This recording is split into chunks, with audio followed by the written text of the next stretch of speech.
Alright guys, so it looks like Kankan is dissing Izaya Tiji again. Woohoo. Okay. So if you don't know, Izaya Tiji and Kankan, they both used to be in a group called Slay World.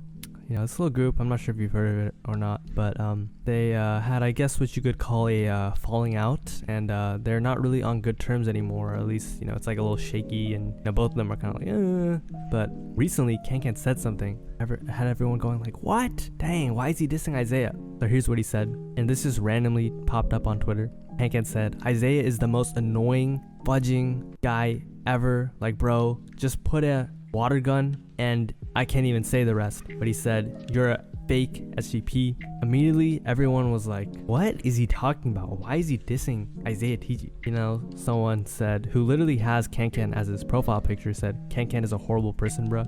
Another person called him out for his hypocrisy, saying, you reposted his album not even 6 months ago, and he said, you act like I can't say those words, can't make good music. So here's basically what happened. Basically, this guy named Opium Slay, he's like an Instagram page, right? He made a post that Izaya Tiji didn't really like. This is what he had to say. He said, you have Slay in your name with the two people who ruined it for the rest of the group as your PFP. I don't know how Ken Carson ruined it, but okay. Might as well just change this if you're gonna disgrace my friends with this brain rot. If you're gonna have this stuff as Slay, put Frank or Goon or maybe Mingo or Wi-Fi. Those are producers, Mingo and Wi-Fi. Frank and Goonie were like these rappers. Mike Frost, another producer. He named some other people. So many other people and he basically named Kankan's accusation. Kankan then said, brah, ignore that. I can't say that word. The fan page laughed or put the crying emojis. Then Izaya Tiji said, you push a joke for likes, Kankan. And then he also said, that's it. And, if you're wondering, this is what his profile picture looks like. It literally has Kankan and then has Ken Carson.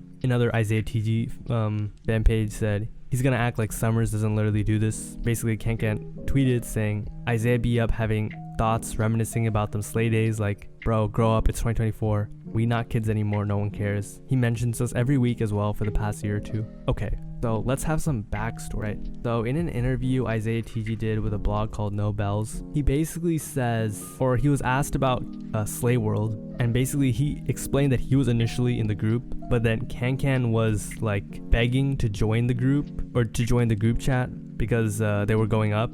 And he said, I'm basically the reason for all of this. So yeah, I don't know, if someone says, hey man, I guess this is the group, and Kankan, he kind of begged me to be in this group, I mean, he would never be in this without me. It's definitely the person doesn't like that other individual.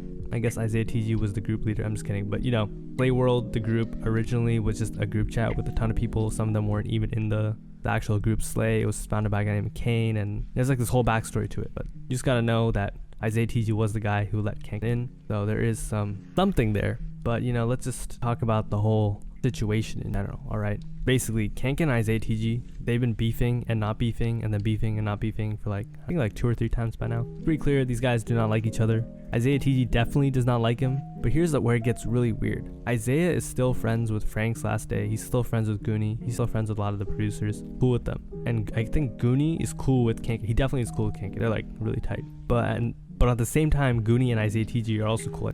I'm pretty sure they lived with each other for a decent amount of time in Florida or something. So they're definitely cool. Basically, Kankan's beefing with Izaya Tiji. Izaya Tiji is cool with some people that Kankan's, kind of cool with. And to be honest, the whole thing is kind of stupid. So the first thing I would say is, first of all, Kankan's reaction was kind of like, yo, bro, chill. And Izaya Tiji, I guess, he got under Kankan's skin. I bet Kankan, he does care. Like, yo, you know what he probably cared about? He probably got mad because Izaya Tiji brought up his allegations, which, I'm not going to say them. Just look up Kankan allegations and you'll see what I mean. Kankan was basically proven innocent, but, he definitely hates when people talk about that. And that's exactly what Izaya Tiji said. I guess he just knew it would get under his skin. Kankan just went ballistic. The other thing I would say is both of these guys, I'm not going to lie, I really like Izaya Tiji's music, but he doesn't drop that crazy. He'll just drop a ton of songs and just dip. And Kankan, we all know this guy hasn't dropped in a year. He has some leaks though, but, I guess this is kind of keeping their names afloat and whatnot. Or Kankan has his clothing brand and stuff, but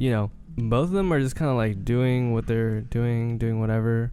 There isn't really that much to it, but you know how fans are. Of course, they're gonna start saying the funniest, most crazy things. So one Twitter user, Gas Baby, he said, theory, the Izaya Tiji and Kankan beef is all fabricated. This beef spawned 2 days after Summers posted that he's reminiscing old Slay World. Summers posted a picture of Slay picture that's in this tweet, basically, you know, reminiscing about Slay, like literally what he said. And he then continued by saying, "This is promo for their Slay World Return album, Slay World Soldiers, featuring Summers, Kankan, Izaya, Tiji, Goonie, Autumn, and Alexander Prey." So at first, you know, people were saying, or not first, you know, Kankan and his fans defending him, saying he was way better. Another person said Izaya makes way better music. So both their fans came to their defense. But I think this comment kind of sums it up the best. They said, "Not gonna lie, that first comment is wild to say, especially to a guy who used to be your mans." But here's what I kind of think. Honestly, I do kind of think Kankan is somewhat like, you kind of understand where he's coming from. Like, imagine you fall out with someone and, you know, you have beef, you have whatever, like, y'all aren't cool anymore. And then you just keep mentioning you, like, you just won't keep their name out of your mouth. Like, you'd probably be so pissed if someone was doing that. Like, or not pissed, like,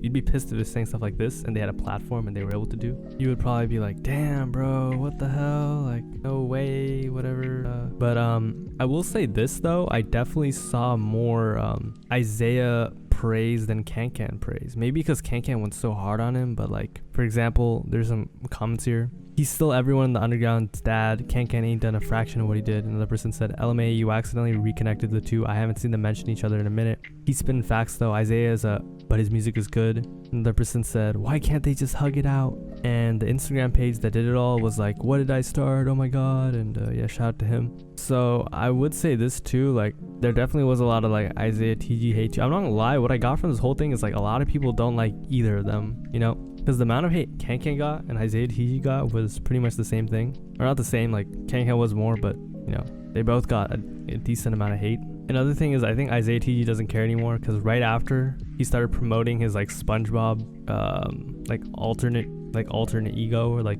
alternate persona, saying, "Listen to OCG SpongeBob, you'll like him. Actually no, I like Bye Bye. Okay, rock hard Pat, that was tough." He was like, "Damn, I'm glad people are like, you know, getting put on." The other thing is this is like Izaya TG's 89th Instagram account. Like, I just found his new one like a little bit ago. Like, bro, seriously? Not seriously. It's honestly kind of like just annoying, because like this guy cannot promote himself or his music, and he'll probably watch this video and get mad at me and block me, but you know, whatever. If he just knew how to promote, like, okay, Izaya TG has a strong fan base. If he just knew how to promote himself, drop some music videos, you know, just do a little here and there, play just a little bit into the stuff or whatever's going on, you know, play the little games that everyone has to do to, you know, go up in music or whatnot. He could really like do something. I'm not gonna lie, like commenting on that fan page, he really didn't need to do that. Obviously, he can't either. Honestly, I'm not gonna lie, it sounds like two like kids are fighting. You know how like you'll get in trouble at school and they'll be like, "Okay, he did it first. Oh no, but then he beat us." You know, and it's like, all right, guys. Like, when the teacher is like, whatever. It's like, it's kind of understand now.